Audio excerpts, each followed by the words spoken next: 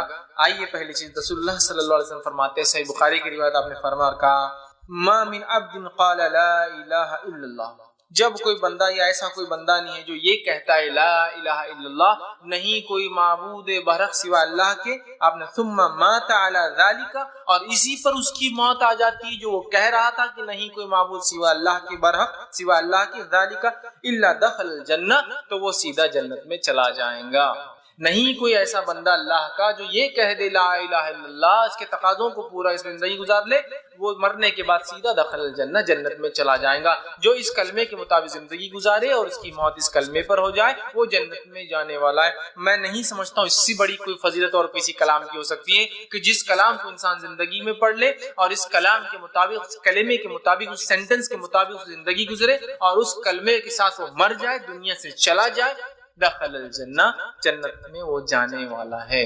کتنی اہم فضیلت ہے نا، جو اس کلمے کو پڑھ کے اس کے مطابق عمل کر لے تقاضوں پہ جنت میں جائیں گا، یہ بہت بڑی فضیلت ہے، یاد رکھیے۔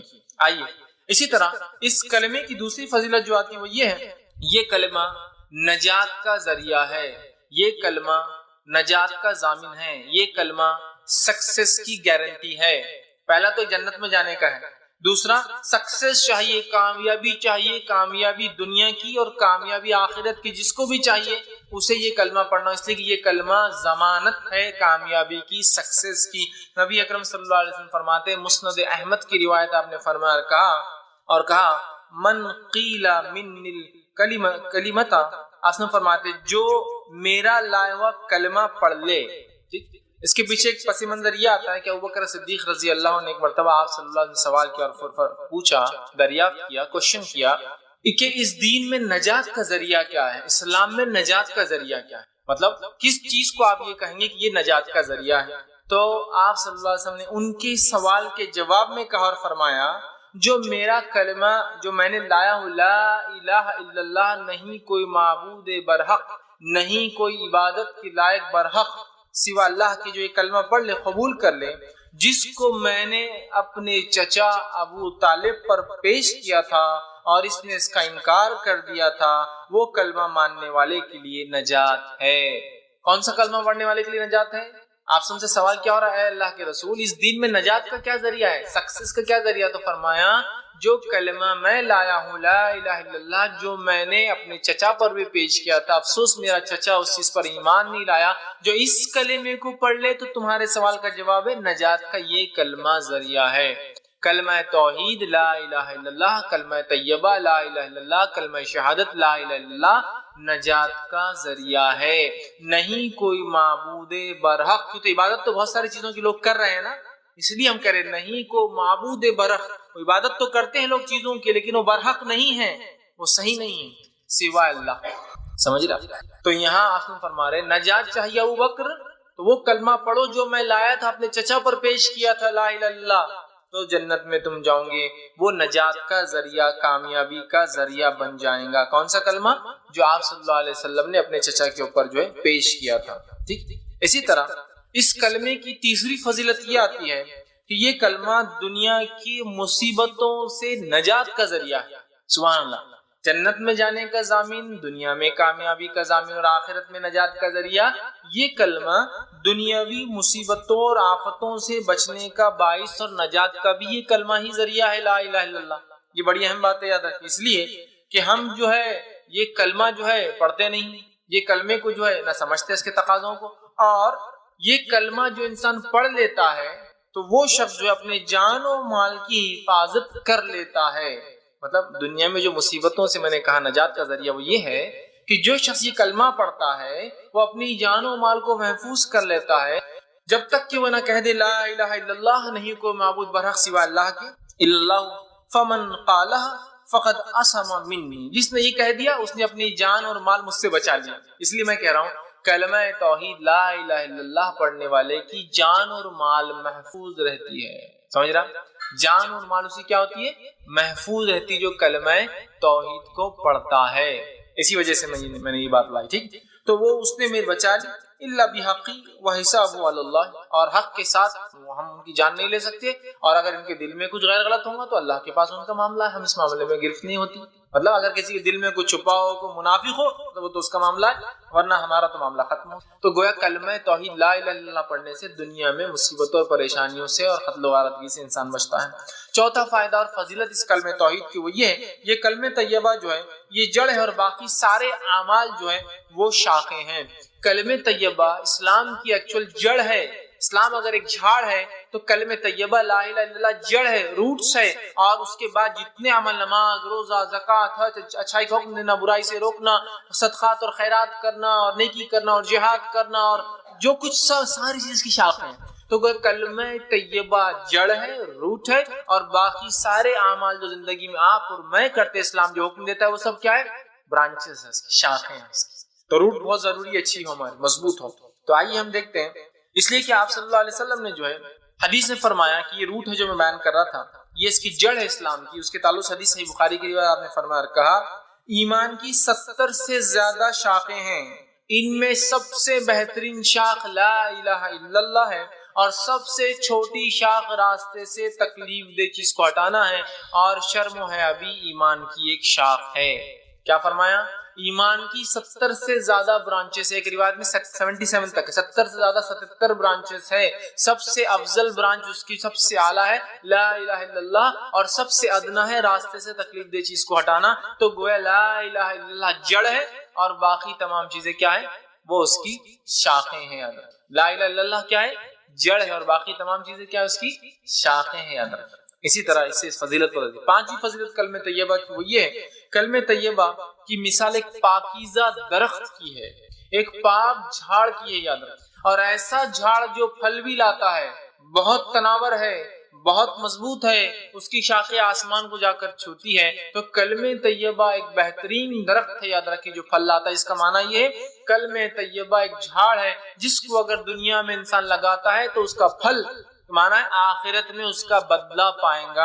اور اللہ رب العزت نے کلمہ طیبہ کو جھاڑ کی تمثیل مثال خود دی، میں نہیں دے رہا ہوں. آئیے سورہ ابراہیم سورہ نمبر 14 آیت نمبر 24 سے لے کر 27 میں اللہ فرماتا اور کہتا ہے الم تر کیف ضرب اللہ مثلا کلمۃ طیبۃ کشجرۃ طیبۃ. کیا اللہ رب العزت تمہارے لیے لوگوں ایک ضرب اللہ مثال دیتا ہے، ایک ایگزامپل دیتا ہے. کیا ایگزامپل ہے؟ کہ ایگزامپل ہے مثلا کلمۃ طیبۃ کشجرۃ، کہ کلمہ طیبہ کی لا الہ الا اللہ کی مثال ہے جیسے کہ ایک پاکیزہ جھاڑ. مطلب اس کے اپیرنس سے بھی وہ خوبصورت دکھتا ہے. ایک کانٹے جھاڑ کو آپ پاکیزہ جھاڑ نہیں کہیں گے، ایک بدبو دار جھاڑ کو آپ پاکیزہ جھاڑ نہیں کہیں گے، ایک بدنما جھاڑ کو آپ پاکیزہ جھاڑ نہیں کہیں گے، ہے نا. ایک ہلکا زمین پہ بالکل ایک گرنے پہ ایسے جھاڑ کو آپ پاکیزہ نہیں کہیں گے. تو اللہ فرما رہا ہے الم تر کیف، اللہ تمہارے لیے لوگوں کیسی مثال دے رہا ہے، سنو. ضرب اللہ مثلا کلمۃ، تمہارے لیے مثال ہے کلمہ طیبہ کی، کشجرۃ طیبۃ، ایک پاکیزہ جھاڑ کی ہے، اصلها ثابت وفروها فی السماء، جس کی زمین میں جڑیں دھسی ہوئی ہے، مضبوطی سی گڑی ہے، اور جس کی شاخیں فروها فی السماء، آسمان کو چھوتی جائے. سبحان اللہ، کیا جھاڑ ہے. جو لوگ کاشتکاری کرتے ہیں ایسے جھاڑ کو دیکھ کر کتنی خوشی ہوتی ہے نا کسی بھی انسان کو. کاشتکاری نہیں بھی کرتے، آپ راستے سے جا رہے ہیں، بڑا جھاڑ دکھتا ہے، بہت جڑیں اور خوب اونچی شاخیں، تو آپ بھی 2 منٹ گاڑی روک کے بولتے کیا بہترین جھاڑ ہے. تو کہا کلمہ طیبہ ایک ایسا پاکیزہ جھاڑ ہے جس کی جڑیں مضبوط ہے، جس کی شاخیں آسمان کو فروها فی السماء توتی اکلها کل حین باذن ربها، اور اپنے رب کے حکم سے ہر موسم میں ہر بار پھل بھی لاتا ہے. ایک بہت بڑا جھاڑ بغیر پھل کے ہو تو کیا فائدے کا. آپ خود بولتے ہیں کھیت کا بہت حصہ ویسٹ کرا اٹھا کے پھینک ڈالو. تو کلمہ طیبہ ایک پاکیزہ جھاڑ ہے، جڑیں مضبوط، شاخیں آسمان کو چھوتی ہے اور اپنے رب کے حکم سے ہر بار ہر موسم میں پھل لاتا ہے، کنٹینیوسلی فروٹ دینے والا جھاڑ ہے، کبھی بھی جاؤ اور آپ کو پھل مل جائے گا. یہ کلمہ طیبہ. کلمہ طیبہ سمجھیے آپ، ایک جھاڑ سے مثال، جھاڑ کے کتنے فائدے اٹھاتے ہیں آپ.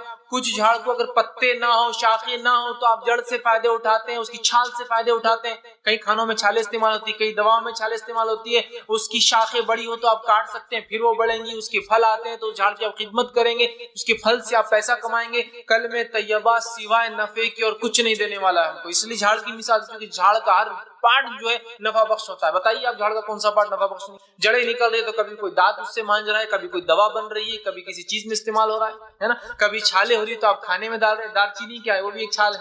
بہت سے لوگ مختلف کھانے اس سے بناتے ہیں. لکڑی نکل جائے تو جلانے میں کام آتی ہے، کشتیاں بنتی ہے، دکان بنتے ہیں، گھر بنتے ہیں، مکان بنتے ہیں، سامان بنتا ہے. اگر پتے ہیں تو جانور ہمارے کھا کے فائدہ اٹھاتے ہیں. پھول لاتا ہے تو خوشبو ہوتی ہے، دوائیں بنتی ہے، کیا کچھ نہیں ہوتا. اس طرح پھل لاتا ہے تو پھل بیچ کے نفع کمایا جاتا، پھل کھا کے فائدہ اٹھایا جاتا. پھل سے بیج نکلتے، بیج سے اور جھاڑ لگایا جا سکتا ہے. جھاڑ کبھی بھی نفع بخش ہوتا ہے کسی بھی صورت میں. سوکھا جھاڑ بھی ٹوٹ کے پڑا ہے تو بھی کام کا، اس لیے جلانے میں کام آتا ہے. تو کلمہ طیبہ پڑھنے والے کو کبھی نقصان نہیں ہوگا، اس لیے کہ وہ ایک ایسی چیز کو مان رہا ہے جو ایسا درخت ہے جس کی زمین کے اندر جڑیں گڑی، آسمان کو اس کی شاخیں چھوتی ہے. اور خاص بات تو یہ ہے پھلدار بھی ہے. اگر اتنا بڑا درخت پھل نہ لائے تو آدمی مطلب اکھاڑ دو، دوسرا کچھ لگا دو، چھوٹا پھلدار ہوگا. پھل بھی لاتا ہے ایوری سیزن، ہر موسم میں. آگے اللہ نے فرمایا باذن ربی، اللہ کے حکم سے لاتا ہے. وَيَضْرِبُ اللَّهُ الْأَمْثَالَ لِلنَّاسِ لَعَلَّكُمْ يَتَذَكَّرُونَ. اللہ ہے مسلمانوں، اے لوگوں تمہارے لیے مثال بیان کرتا ہے، ٹھیک، تاکہ تم غور و فکر نصیحت حاصل کرو. تذکرون، سوچو اس پر. کیسی مثال ہے کلمہ طیبہ کی؟ آئیے آگے. وَمَثَلُ كَلِمَةٍ خَبِيثَةٍ كَشَجَرَةٍ خَبِيثَةٍ اجْتُثَّتْ مِنْ فَوْقِ الْأَرْضِ مَا لَهَا مِنْ قَرَارٍ. اور کلمہ خبیثہ کی، لا الہ الا اللہ کے خلاف جتنے کلمے ہیں جو شیطان کی طرف سے ہوتے ہیں، اللہ نے فرمایا مثل کلمۃ خبیثۃ کشجرۃ، کہ کلمہ شیطان کے کلام کی، کلمہ لا الہ الا اللہ کی جتنی باتیں اس کے علاوہ کہی جا رہی ہے ان کی مثال ایسی ہے کشجرۃ خبیثۃ، اور بہت برے جھاڑ کی، جس کو دیکھنا بھی نہیں. کشجرۃ طیب، اس کو دیکھنا بھی پسند نہیں. کلمہ طیب برا جھاڑ جس کو دیکھنا بھی ہے نا. کچھ جھاڑوں کو آپ کو دیکھتے لگتا ہے ان کو دیکھنا بھی اچھا نہیں، میں دیکھ کے کاٹے آنکھ پہ اتنا گندا جھاڑ ہے نا، تو بیکار جھاڑ ہے. تو کہا اس کی مثال بیکار جھاڑ کی ہے. اور آگے فرمایا اس کی جڑیں بھی اندر نہیں جاتی، جو کھوکھلی پوری زمین پہ اکھڑی ہوئی، جس کو دیکھ کر ہی آپ کو لگ رہا ہے یہ کچھ ٹکنے والا جھاڑ نہیں ہے، زیادہ آندھی طوفان مصیبتوں میں کام نہیں آنے والا، اس کو سہارا لینا بولے تو یہ اپنے اوپر گرنے والا ہے. اور وہ قرار بھی نہیں ہے، وہ ایسا جھاڑ ہے کہ کبھی بھی گر سکتا ہے. آپ کو دیکھ کر اس کی جڑوں کے ڈھیلا ایسا لگ رہا ہے کبھی بھی گر سکتا ہے. اللہ فرمایا ما لہا من قرار، رک بھی نہیں سکتا ہے. تو یہ یاد رکھیے، یہ دو کلام کی اللہ رب العزت نے جو ہے مثال دی. تو کلمہ طیبہ ایک ایسا جھاڑ ہے، لا الہ الا اللہ ایک ایسا جھاڑ ہے جس کی شکل، صورت، لذت، خوشبو اور نفع انسان اٹھا سکتا ہے، دیکھتے ہی سمجھ میں آ رہا ہے. دوسرا فائدہ، اس کی جڑیں زمین کے اندر مضبوطی سے جمی ہے، جس کی وجہ سے انسان کو پتا ہے کہ آندھی اور طوفانوں میں یہ جھاڑ ہماری مدد کرے گا، یہ ہم پر گرنے کے بدلے ہم اس کے سپورٹ میں جا سکتے ہیں. تیسرا فائدہ، اس کی شاخیں آسمانوں کو چھوتی ہے، بلند پھیلی ہوئی ہے، مطلب بہت بڑا جھاڑ ہے. اور چوتھی اور سب سے اہم چیز ہے، یہ جھاڑ پھل بھی لانے والا. یہ کلمے پہ جس نے عمل کیا آخرت میں فائدہ بھی اٹھا. یہ چار فائدے ہوں گے اس کلام کو. اور شیطان کے کلمے کو ماننے کی بہرحال وہ بالکل غیر مضبوط، دیکھتے ہی گھن آنے والی ہے، کبھی بھی گر سکتا ہے، مطلب اس کو خود سپورٹ کی ضرورت ہے، یہ کوئی مضبوط جھاڑ نہیں. تو کلمہ طیبہ کو جس نے مان لیا ایک مضبوط جھاڑ کی اس کی مثال ہے. اور کلمہ طیبہ کے علاوہ جتنی چیزیں وہ بیکار ہے. چھٹا فائدہ، خبر میں استقامت، خبر میں مضبوطی دینے والے کلمے تھے. سبحان اللہ. مرنے کے بعد جو مر جائے اس پہ پڑھ کے جنت میں جانے والا ہے، جو اس کے مطابق رہے اپنے جان و مال کی حفاظت کر لی. اب خبر میں بھی مضبوطی، خبر میں اکیلے ہوں گے ہم، کیا ہوں گا، ہے نا، اکیلے انسان. آئیے جو ہے مسند بزار کی یہ روایت ہے، ماں عائشہ رضی اللہ عنہا فرماتی ہے، آپ سے آپ نے سوال کیا اللہ کے رسول، میں ایک کمزور عورت ہوں. عورتیں ویسے بھی کمزوری ہوتی ہے نا مردوں کے مقابلے میں. تو وہ فرماتی اور کہتی ہے میں ایک عورت ہوں اور میں ضعیف ہوں اللہ کے رسول، میں کمزور ہوں، بہت ڈرتی ہوں، جلدی ڈر لگ جاتا ہے، جلدی پریشان ہو جاتی ہوں. عمر ہوتا ہے عورتوں میں اسی صفت ہے، جلدی ڈر جاتی ہے، جلدی پریشان ہو جاتی ہے. تو ماں عائشہ رضی اللہ عنہا نے بھی وہی سوال کیا اللہ کے رسول، میں ایک عورت ہوں، بہت جلدی پریشان ہو جاتی ہوں، اور جب جو ہے مرنے کے بعد خبر کے اندر جو ہے جب میں جاؤں گی اور منکر نکیر آئیں گے تو میرا کیا حال ہوگا، جبکہ میں اکیلے ہوں گی منو مٹی نیچے. آپ اندازہ لگائیے یہ ایک ہال ہے، اس ہال سمجھو کہ رات میں پروگرام ہو رہا ہے اور اللہ نہ کرے لائٹ چلی جائے، عورتیں بھی اوپر بیٹھی، اچانک لائٹ چلی گئی اور باہر کچھ چاندنی رات بھی بدلی آئی، بادل ہے خوب، اور لائٹ چلے جائے تو کیسی تھرتھراہٹ اٹھ جاتی ہے. معلوم ادھر بھی عورتیں بیٹھی, ادھر بھی عورتیں بیٹھی, ادھر بھی مرد بیٹھے, ادھر بھی مرد بیٹھے, لیکن ادھر کا بیٹھنے والا آدمی ادھر والے کو چپک جاتا ہے نا. لائٹ جاتے ہی ایک عورت دوسرے عورت کا ہاتھ پکڑ لیتی ہے, وہ خود جھنجلا کے چھوڑو ہم خود پریشان لائٹ جانے سے, ہے نا, خوف ڈر. حالانکہ ہم 100 لوگ بیٹھے ہیں, ہم 50 لوگ بیٹھے ہیں اور لائٹ چلے اندھیرے ڈر. تمہیں عائشہ کہتی اللہ کے رسول خبر منو مٹی نیچے ساتھ کوئی نہیں ہے, لوگوں نے مٹی ڈال دی تو ایک روشنی آنے کی بھی جگہ نہیں, ایک ٹمٹی پانے والا چھوٹا دیا بھی نہیں ہے, اور میں ایک ضعیف کمزور عورت, اور جب منکر نکیر میرے سامنے آ جائیں گے اور آ کر پوچھیں گے من ربو کا, میں کیا جواب دوں. ایک روایت میں صحابہ نے کہا اللہ کے رسول یہ منکر نکیر اتنی خوفزدہ حالت میں آئیں گے, زمین کو اپنے دانتوں سے پھاڑتے ہوئے آئیں گے, جن کے دانت بیلوں کی سینگوں کے اتنے ہوں گے, آنکھیں بڑی بڑی اور لال ہوں گی, اور گرجدار آواز میں زمین کو پھاڑ کر آئیں گے. اندازہ کیسی مخلوق اور کہیں گے من ربک, اور جن کی آواز کڑکتی بجلی جیسی ہوگی. کڑکتی بجلی سے تو اچھے لوگ گھبرا جاتے جب کڑکے تو, ہے نا, آواز کڑکتی بجلی جیسا, من ربک. صحابہ نے کہا ہم تو پتھر کے بت بن جائیں گے, مٹی کے بت, مطلب ہماری تو کیفیت نہیں ہوگی بولنے کی. یہ ہماری عائشہ نے بھی سوال کیا, ہم تو جم جائیں گے, ہم تو کچھ نہیں کہہ پائیں گے. تو آپ صلی اللہ علیہ وسلم نے یہ آیت تلاوت کی جو سورہ ابراہیم سورہ نمبر 14 آیت نمبر 27 تھی. اللہ نے فرمایا یثبت اللہ الذین آمنوا بالقول الثابت فی الحیاۃ الدنیا وفی الآخرۃ ویذل اللہ الظالمین ویفعل اللہ ما یشاء. یہ آیت تلاوت کی جو سورہ ابراہیم سورہ نمبر 14 کی آیت 27 تھی. کیا فرمایا آپ صلی اللہ علیہ وسلم نے یثبت اللہ الذین آمنوا بالقول الثابت, اللہ رب العزت مومنوں کے قدم کو جما دیں گا قول ثابت سے. اور قول ثابت سے مراد کیا ہے؟ اس سے پہلے کی آیت گزر چکی ہے, 27 سے پہلے 26 اور 25 اور 24 ہم نے پڑھی. وہی کلمہ طیبہ کی مثال ایک مضبوط جھاڑ سی ہے جس کی جڑیں زمین میں ہے, اس کے بعد کی آیت ہے بالکل یہ 24 25 26 وہ آیتیں تھی اور یہ 27ویں آیت. کیا فرمایا کہ اللہ کلمہ طیبہ سے مومنوں کے قدم جما دیں گا. یثبت تو کلمہ طیبہ خبر میں آ جانے والا ہے, اسی وجہ سے ہم مضبوط ہوں گے. اور جس کے کلمہ طیبہ مضبوط نہیں تھا, کلمہ توحید کمزور تھا, خبر میں وہ جواب نہیں دے پائیں گا, اس کے پیر کانپنے لگ جائیں گا. تو انہوں نے کہا میں تو ڈر جاؤں گی, ایک عورت ہوں میں. تو کہا یہ قول سے کلمہ طیبہ سے اللہ جمع قول ثابت فی الحیات الدنیا, اور اس کلمے سے تمہیں صرف آخرت میں نہیں دنیا کی زندگی میں اللہ تمہیں جمع دے گا, فی الآخرت, اور آخرت کی زندگی میں جمع دے گا. ویذل اللہ الظالمین, اور اللہ تعالیٰ ظالموں کو گمراہ کر دیتا ہے. ویفعل ما یشاء, اور اللہ جو چاہتا ہے وہ کرتا ہے. سبحان اللہ. کلمہ طیبہ ہی وہ کلمہ ہے جو قبر میں جمانے والا ہے. اس کے تقاضوں پر جس نے زندگی گزاری, جو یہ کلمہ چاہتا تھا وہ کیا, بس وہ تو کامیاب. قبر میں یہ کلمہ فائدہ دینے والا ہے, اس بات کو یاد رکھیے. عثمان بن عفان رضی اللہ عنہ سے ایک روایت ہے, یہ جو سنن ابو داؤد کی روایت ہے, حضور صلی اللہ علیہ وسلم جو ہے میت کو دفنانے سے جب فارغ ہوتے تو وہاں ٹھہر جاتے اور کہتے اپنے بھائی کے استقامت کے لیے, اس کے قدم جمنے کے لیے, اس کے سوال جواب میں آسانی کے لیے, اور اس کے استغفار, اس کے لیے مغفرت کی دعا کرو. سوال و جواب میں آسانی کے لیے دعا کرو اور استغفار کرو. تو گویا حکم دیا گیا دعا کرنا چاہیے میت کے لیے کہ اللہ اس کے سوال جواب میں آسانی کے دفنانے کے بعد, اور اس کے جو ہے استغفار, اس کے گناہوں کو معاف کرے. یہ ہمیں کرنا چاہیے. یاد رکھیے یہ بات بڑی اہم چیز ہے, یاد رکھیے. اسی طرح جو ہے 7واں فائدہ ہے, جامع ترمذی کی روایت ہے, اور 7واں جو فائدہ ہے, بہرحال 7واں جو فائدہ ہے اس کلمے کا, اس کی فضیلت ہے, یہ سب سے بہترین ذکر ہے. آپ صلی اللہ علیہ وسلم نے فرمایا کہا, جامع ترمذی کی روایت, حدیث کا الفاظ اس طرح سے آپ نے فرمایا کہا, آپ نے فرمایا تمام ذکر میں سب سے افضل ذکر لا الہ الا اللہ ہے, اور تمام دعاؤں میں سب سے افضل دعا الحمدللہ ہے. سب سے افضل ذکر کیا ہے؟ لا الہ, اس سے افضل کوئی ذکر نہیں. یاد رکھیں لا الہ الا اللہ سب سے افضل ذکر ہے. ہم اپنی زندگی کا معمول بنا دیں لا الہ الا اللہ, لا الہ الا اللہ, اٹھتے بیٹھتے سوتے جاگتے کھاتے پیتے آتے جاتے, بس ایک ورد لگا رہے زبان پہ, لا الہ الا اللہ, لا الہ الا اللہ, لا الہ. سب سے بہترین ذکر لا الہ الا اللہ, سب سے بہترین دعا الحمدللہ. یہ اس کا 7واں فضائل تھے. 8ویں فضیلت اس کلمے کی اور کلام کی, کلمہ طیبہ جو شخص پڑھے گا روز قیامت نبی اکرم صلی اللہ علیہ وسلم کی شفاعت کا مستحق ہوں گا. پڑھے گا سے مراد اس کے تقاضوں کے ساتھ عمل کر کے دنیا سے گیا ہو, اسی پر قائم تھا, تو آپ شفاعت سفارش کریں گے.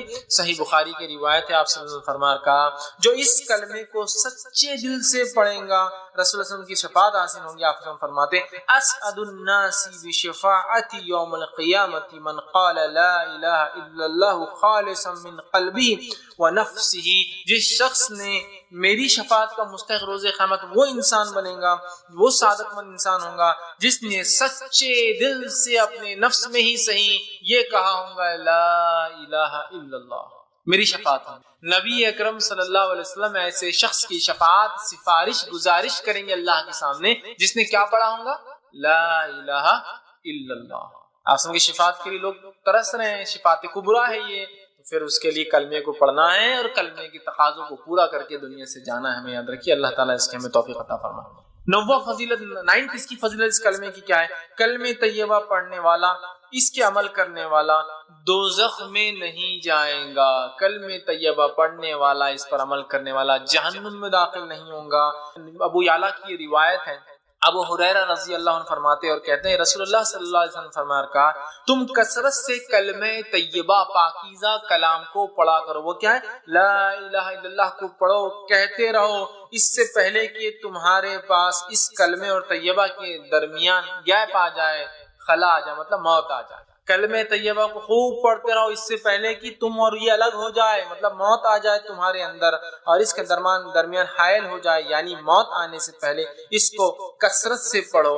اور جو موت کے وقت اس کلام کو پڑھتا ہے، آگے حدیث کے الفاظ ہے، جو موت کے وقت اس کلام کو پڑھتا ہوا مر جائے انشاءاللہ جنت میں جائیں گا۔ اسی لیے میں نے کہا جہنم سے، دوزخ سے اس کی نجات ہے جس نے کلمہ طیبہ پڑھا۔ کثرت سے پڑھو اس سے پہلے کہ موت آ جائے، اور جس کا خاتمہ اسی پر ہو جائے لا الہ الا اللہ پر، تو وہ شخص جو ہے جنتی ہوں گا۔ اللہ رب العزت ہم تمام کو توفیق دے کہ ہم لوگوں کا خاتمہ اسی کلمے پر ہو، جس کا خاتمہ اس کلمے پہ ہو لا الہ الا اللہ، بس وہ جنت میں جائیں گا۔ آپ نے فرمایا اسی طرح آپ آگے فرماتے ہیں، مسند احمد کی روایت میں آتا ہے رسول اللہ صلی اللہ علیہ وسلم فرمایا میں ایک ایسا کلمہ جانتا ہوں جو اس کو سچے دل سے پڑھا اور مر جائے تو دوزخ کی آنکھ اس پر حرام ہو جائیں گی۔ صحابہ نے کہا کیا کلمہ ہے؟ تو کہا لا الہ الا اللہ، دوزخ کی آنکھ حرام۔ یہ کلمہ بڑا اہم کلمہ ہے، ہمیشہ اللہ سے حسن خاتمہ کی دعا ہم کرتے ہیں کہ یہ دعا ضرور کرے کلمے سے ہمارا جو خاتمہ ہو، کلمے سے مراد لا الہ الا اللہ، بڑی اہم چیز ہے، جس کا خاتمہ ہو گیا وہ جنت میں چلا گیا۔ ایک روایت میں جس کی شروعات پہلا کلام اس کی زندگی کا لا الہ الا اللہ ہو اور جس کا خاتمہ لا الہ الا اللہ پہ، وہ جنت میں جائیں گا۔ اب ظاہر سے تو پہلی بار جب کوئی کہیں گا تو بچوں کو بہت تربیت دینا پڑے گی کہ پہلی بار بولے تو ممی ڈیڈی چاچا پھپھا یہ وہ بولنے سے پہلے کیا بولے؟ لا الہ الا، بہت ٹریننگ دینا پڑے گی نا، بچپن سے بولتے رہنا، جب پیدا ہوئے 1-8 مہینے بولو بولو بولو، تو جب بولیں گے تو لا الہ الا اللہ۔ اب پہلا کلمہ اور آخری کلمہ بڑی اہم بات ہے، وہ تو جنت میں۔ ٹھیک، 10ویں فضیلت اس کلمے کی جو آتی ہے یہ کلمہ طیبہ پڑھنے پر آسمان کے دروازے کھول دیے جاتے ہیں اور یہ کلمہ سیدھے عرش تک پہنچ جاتا ہے۔ اس کی خصوصیت اس کلمے کی، آئیے حدیث کے الفاظ سنیے۔ جامع ترمذی کی روایت ہے، آپ نے فرمایا کہا رسول اللہ نے فرمایا کہ جب بندہ سچے دل سے لا الہ الا اللہ کلمہ طیبہ پڑھتا ہے، لا الہ الا اللہ پڑھتا ہے، تو اس کے واسطے آسمانوں کے دروازے کھول دیے جاتے ہیں اور یہ کلمہ عرش الہی تک پہنچ جاتا ہے، مگر شرط یہ ہے کہ اس کلمے کو پڑھنے والا گناہ کبیرہ سے بچتا رہے۔ تو یہ کلمہ عرش تک پہنچ جاتا ہے سیدھا، مطلب یہ کلمہ ڈائریکٹ میسج ہے، رب کو چلا جاتا ہے سیدھا نکل۔ آسمان کا کوئی دروازہ اس کو وتھ ہیلڈ روک نہیں سکتا، یہ سیدھے 7واں آسمان کو پار کرتا ہے، رب کے عرش کے پاس چلا جاتا ہے۔ لیکن کنڈیشن یہ ہے اس کلمے کے عرش تک پہنچنے کے لیے کہ انسان کبائر سے، گناہ کبیرہ سے بچتا ہے نا، بڑے بڑے گناہوں سے نہ بچے تو یہ کلمہ عرش تک نہیں پہنچتا، بیچ میں رک جاتا ہے۔ تو یہ کلمے کی پہنچ سیدھا عرش تک، سیدھا اوپر چلے جاتا ہے، وداؤٹ کوئی مطلب ہوتا ہے آپ کو کسی کو SMS بھیجنا ہے، کوئی بڑے آدمی سے بات ہی کرنا ہے تو 10 جھمیلے ہوتے ہیں اس کے پیچھے۔ رب سے اگر تعلق قائم کرنا ہے تو کلمہ عرش تک پہنچ جاتا ہے، صرف شرط یہ کہ گناہ کبیرہ سے انسان بچتا ہے۔ تو اس کلمے کی پہنچ عرش تک ہے، کیونکہ عرش والے کا کلمہ ہے تو عرش تک پہنچ بھی جاتا ہے، بس پہنچانے والا گناہ کبیرہ سے بچتا ہے۔ 11واں اس کی فضیلت اس کلمے کی آتی ہے کہ مرنے والے کے پاس لا الہ الا اللہ پڑھانا چاہیے، اگر پڑھتے ہوئے مر گیا تو جنت، مطلب پہلے تو آ گئی بات مرتے وقت جو پڑھ لے جنت میں، لیکن یہاں اضافہ کیا ہے؟ مرنے والے کو لا الہ الا اللہ کی تلقین کرنا چاہیے۔ اس سے یہ بات پتہ چل رہی ہے کہ بہت اہم کلمہ ہے، بہت بڑی فضیلت ہے، تبھی تو مرنے کے وقت یہ کہنا ہے ہم کو، کس کو؟ مرنے والے کو کیا کہنا ہے؟ لا الہ الا اللہ کی تلقین ہے۔ حدیث کے الفاظ دیکھیے، 11ویں فضیلت ہے یہ، طبرانی کی روایت ہے، آپ صلی اللہ علیہ وسلم فرما رکھا ہے، نبی اکرم نے فرمایا اور سامنے کہا کہ لا الہ الا اللہ جس نے پڑھا وہ اس کلمہ طیبہ کو سن کر خود بھی پڑھے، مطلب آپ نے فرماتے ہیں جو مرنے والے کے پاس جائے اور اس کے پاس جا کر لا الہ الا اللہ پڑھے اور اس مرنے والے کو تلقین کرے، خود بھی پڑھے اور اس کو تلقین کرے، اگر یہ موت کے وقت پڑھتا ہوا مر گیا تو جنت میں ہوگا۔ صحابہ نے سوال کیا، رضوان اللہ تعالی اجمعین نے سوال کیا کہ عرض کیا رسول اللہ صلی اللہ علیہ وسلم اگر کوئی تندرستی کی حالت میں اس کو پڑھے؟ تو آپ نے کہا پھر تو یہ سب سے اچھی چیز ہے، لیکن جب کوئی مرنے کے وقت ہو تو ہم اس کے پاس جائیں، جا کر اس کو لا الہ الا اللہ لا الہ الا اللہ لا الہ الا اللہ کہے. ہمارے پڑھنے سے ہو سکتا ہے اس کے زبان سے بھی وہ لفظ نکلے لا الہ الا اللہ. تو وہ ایسا انسان جس کا کلام لا الہ الا اللہ آخری اور اس پر اس کی موت آ جائے وہ جنت میں جانے والا ہے. تو میت کے پاس لا الہ الا اللہ کی تلقین کرنا ہے. زمین جائیداد کا نہیں پوچھنا ہے، پراپرٹی کس سے ڈسٹریبیوٹ نہیں پوچھنا ہے، وہ زمین کا کیا کرنا ہے، یہ پلاٹ کچھ نہیں پوچھنا ہے ان سے، بچوں کی شادی کیسے کریں گے کچھ نہیں پوچھنا ہے سوائے اس چیز کی تلقین لا الہ الا اللہ. کچھ کھلائیے پلائیے مت. بہت سارے لوگ یہ غلطی کر دیتے موت کے آخری ٹائم پہ دودھ پی لو تو کوئی فضیلت نہیں، آخری ٹائم پہ پانی پی لو تو کوئی فضیلت نہیں، آخری ٹائم پہ کلمہ پڑھ لو تو سب. یہی تلقین لا الہ الا اللہ. تو کہا جس کا آخری کلام یہ ہو جائے، زندگی میں پڑھے تو بہت افضل ہے، وہ تو اچھا آپ نے فرمایا، لیکن جو مرے اور مرتے وقت کا زبان سے تلقین کرو، تم بھی پڑھو، اور اگر وہ پڑھ لے اس کی زبان سے نکل جائے تو بس پھر تو وہ کیا ہوں گا، جنت میں جائیں گا. اسی طرح جو ہے ایک اور روایت کے اندر آتا ہے جو کہ بخاری کی روایت ہے، جو ہے حضرت عتبہ بن مالک رضی اللہ عنہ کے راوی وہ کہتے ہیں آپ سے فرمایا اور کہا جو اللہ کی رضامندی کے لیے کلمہ طیبہ لا الہ الا اللہ پڑھے قیامت کے دن دوزخ کی آگ اس پر حرام ہو جاتی ہے. بخاری کی روایت، دوزخ کی آگ اس پر حرام ہو جاتی ہے، پہلے بھی ہے یہ بات. اور اگر مرتے وقت پڑھ لے تو جنت اس پر واجب ہوتی. 12ویں اس کی فضل اس کلمے کی ہے، کلمہ طیبہ کا پڑھنے والا جہنم سے نکالا جائے گا. اب چلے گیا کوئی انسان جہنم، گناہ گار تھا چلے گیا اور بھگت رہا ہے سزا جہنم، تو نکلنے کا سامان بھی کلمہ طیبہ ہے. مرتے وقت پڑھ لے تو جنت، پڑھ لیا تو جہنم حرام ہو گئی. موت کے وقت پڑھا جانا چاہیے، قبر میں آ کے کلمہ آپ کو جو ہے ثابت قدم رکھیں گا. مر گیا انسان، گناہ گار تھا، گناہوں کی سزا بھگت رہا ہے، لیکن اگر کلمہ طیبہ پڑھا ہوں گا تو نکلنے کا راستہ باقی ہے، ابھی اس نے اپنے لیے راستہ باقی رکھا.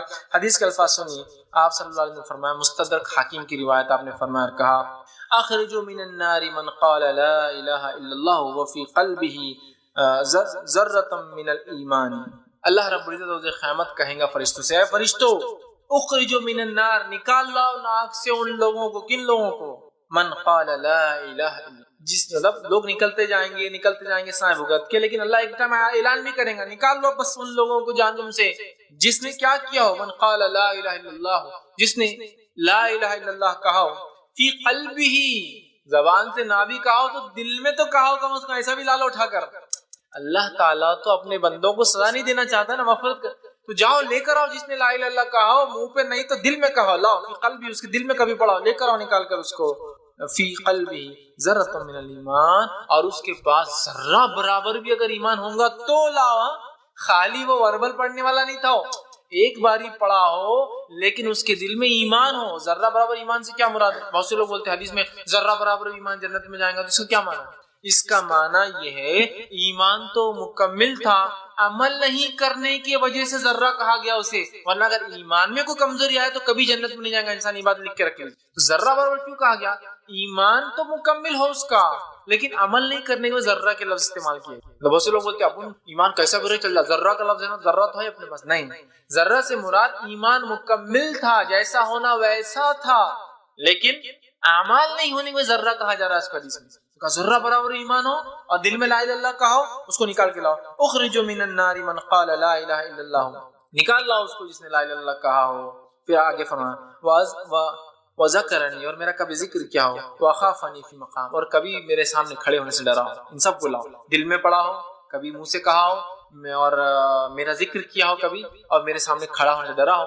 یہ سب لوگوں کو نکال کے لاؤ اور فرشتے جا کر نکال کے لاؤ. 13واں فائدہ اس کلمے کا لا الہ الا اللہ کی فوائد اور اس کے فضائل جو ملتے ہیں وہ یہ ہے، جو شخص 10 مرتبہ اس کلمے کو پڑھیں گا وہ اس کی مثال ایسی ہے جیسے کہ اس نے جو ہے 4 غلاموں کو آزاد کیا. حدیث میں الفاظ میں آپ نے فرماتے ہیں جو شخص لا الہ الا اللہ وحدہ لا شریک لہ لہ الملک ولہ الحمد وہو علی کل شیء قدیر، لیکن اس میں بھی لفظ لا الہ الا اللہ وحدہ لا شریک، نہیں کوئی معبود حق سوا اللہ رب العزت کے، وحدہ وہ ایک ہے، لا شریک لہ اس کے ساتھ کوئی شریک نہیں، اس کا کوئی ہمسر نہیں، اس کا کوئی برابر نہیں، اس کے لائق عبادت میں نہیں ہے، اس کی کوئی صفات نام اور صفات کسی کے ویسے نہیں ہے. لا شریک، کوئی شریک نہیں.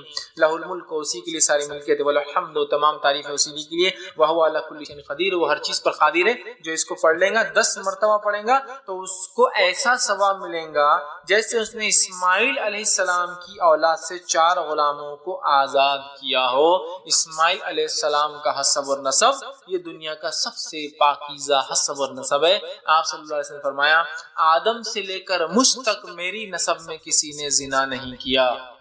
وہ کافر تو ہو سکتے ہیں نسب کے اعتبار سے کوئی فالٹ نہیں، نسب پاکیزگی نسب، ساری اولادیں جو ہے کوئی ولد الزنا نہیں ہے، تو کہا میری نسل میں آدم سے لے کر اور آسم اسماعیل علیہ السلام کی نسل سے تھے، تو گویا اسماعیل علیہ السلام مطلب سب سے پاکیزہ نسل میں سے 4 غلام آزاد کرنے کے برابر ہے۔ حدیث میں اسماعیل علیہ السلام کی اولاد میں سے، مطلب اسماعیل علیہ السلام کی اولاد کو کسی نے غلام بنا دیا، ان میں سے 4 لوگوں کو آزاد کرنے کا ثواب ہے 10 مرتبہ لا الہ الا اللہ وحدہ لا شریک لہ لہ الملک وله الحمد وهو على كل شيء قدیر پڑھنے میں۔ اس میں شروعات لیکن پھر لا الہ الا اللہ، یہ کلمے کی فضیلت دیکھیے آپ، اصل تو یہی ہے، اس کے بعد پوری تعریف ہے، نہیں کوئی معبود برحق سوا اللہ کے وحدہ، پھر وہ ایک ہے، اصل کلمہ لا الہ الا اللہ ہی اس کے اندر، وہ ایک ہے، اسی کے لیے ملکیت ہے، اس کا ہمسر کوئی نہیں ہے، ساری تعریف اسی کے لیے ہے، اور وہ سب چیز پہ قادر ہے نا۔